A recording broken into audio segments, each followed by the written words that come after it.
আমাদের জীবনের সম্পর্ক তো একটা বিরাট ব্যাপার, তাই না? হুম কিছু সম্পর্ক কেমন সুন্দরভাবে গড়ে ওঠে, টিকে থাকে, হুম আবার কিছু দানা বাঁধার আগেই ভেঙে যায়। হুম কেন এমন হয় বলুন তো?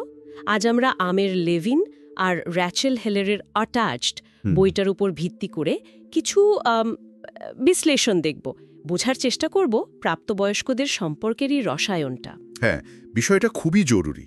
আর এই পুরো আলোচনার মূলে আছে কিন্তু অ্যাটাচমেন্ট থিওরি, মানে সংযুক্তি তত্ত্ব। সংযুক্তি তত্ত্ব। হ্যাঁ, জন বোলবি আর মেরি এইনসওয়ার্থ তারা মূলত শিশু আর তার যে প্রাইমারি কেয়ার গিভার, মানে মা বা যিনি মূল যত্ন নেন, তাদের মধ্যেকার যে বন্ডিং, সেটা নিয়ে কাজ শুরু করেন। আচ্ছা। কিন্তু পরে হাজান আর শেভারের গবেষণা দেখালো যে এই একই থিওরি কিন্তু বড়দের রোম্যান্টিক সম্পর্ক বুঝতেও দারুণভাবে খাটে।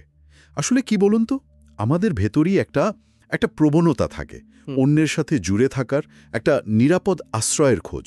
এটা খুব গভীর। ঠিক। আমার একটা স্টাডির কথা মনে পড়ছে। দেখেছিলাম যে খুব স্ট্রেসের সময় যদি সঙ্গীর হাতটা শুধু ধরে রাখা যায়, হ্যাঁ হ্যাঁ তাতেই নাকি ব্রেনের যে স্ট্রেস রেসপন্স, ভয়ের প্রতিক্রিয়া, সেটা অনেকটা কমে যায়। একদম।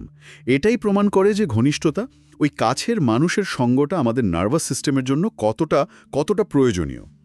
তো এই তত্ত্ব অনুযায়ী প্রাপ্তবয়স্কদের মধ্যে মূলত ৩ ধরনের অ্যাটাচমেন্ট স্টাইল দেখা যায়। ৩ ধরনের? আচ্ছা। হ্যাঁ, প্রথমটা হলো নিরাপদ বা সিকিউর। এই ধরনের মানুষেরা সাধারণত ঘনিষ্ঠ সম্পর্কে বেশ স্বচ্ছন্দ বোধ করেন। সঙ্গীর ওপর নির্ভর করতে বা সঙ্গীকে নিজের ওপর নির্ভর করতে দিতে এদের তেমন অসুবিধা হয় না। তার মানে এরা সম্পর্ক নিয়ে খুব একটা ভুরান্তায় ভোগেন না? না, অহেতুক দুশ্চিন্তা বা সন্দেহ এদের কম থাকে।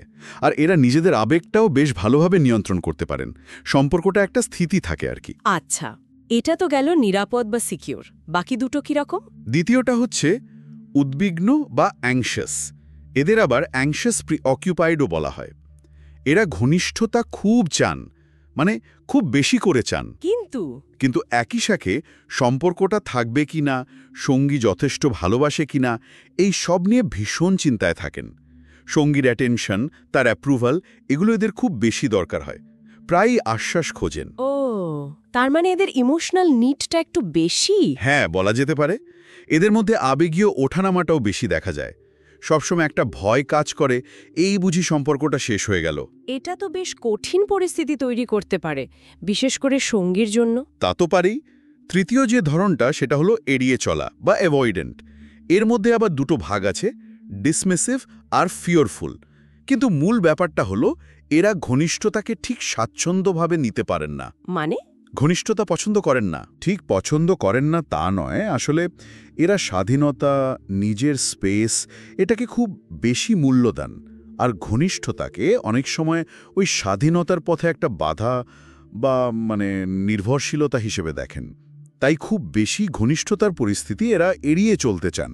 তার মানে এরা আবেগ দেখানো বা অন্যের আবেগ বোঝার ক্ষেত্রে একটু দুর্বল হতে পারেন। হ্যাঁ, অনেক সময় তাই হয়।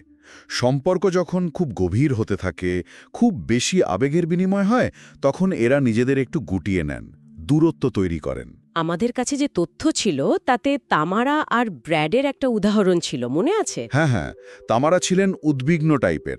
ব্র্যাডের কাছ থেকে আরও বেশি ক্লোজনেস চাইতেন, প্রায়ই চিন্তা করতেন সম্পর্কটা নিয়ে। আর ব্র্যাড ছিলেন এড়িয়ে চলা বা এভয়েডেন্ট।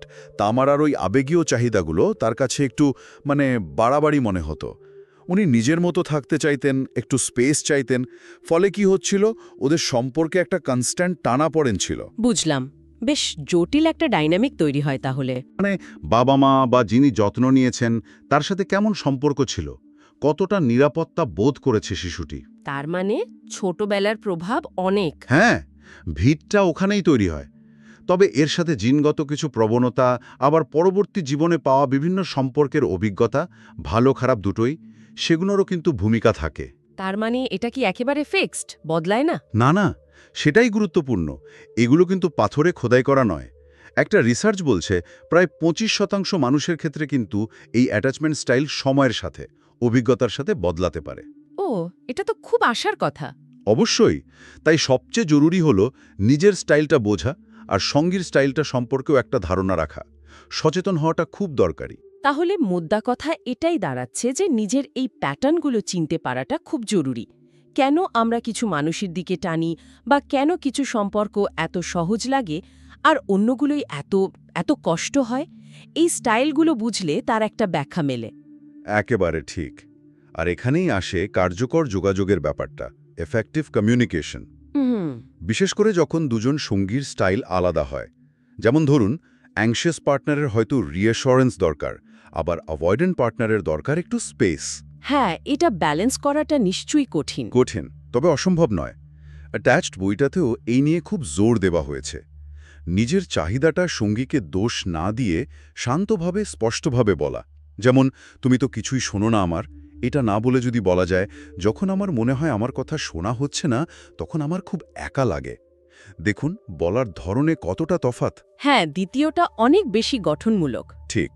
আর একটা ইন্টারেস্টিং ব্যাপার কি জানেন, যদি সম্পর্কে একজনও সিকিউর স্টাইলের হন, আচ্ছা। তাহলে তিনি কিন্তু সম্পর্কটাকে অনেকটা স্থিতিশীল রাখতে পারেন, অনেকটা অ্যাঙ্কারের মতো কাজ করেন। বাহ, তার মানে নিজের স্টাইল যাই হোক না কেন, চেষ্টা করলে, বুঝে শুনে চললে সম্পর্ক ভালো রাখা সম্ভব, উন্নতি করা সম্ভব। একদম, সেই সুযোগটা সবসময়ই থাকে।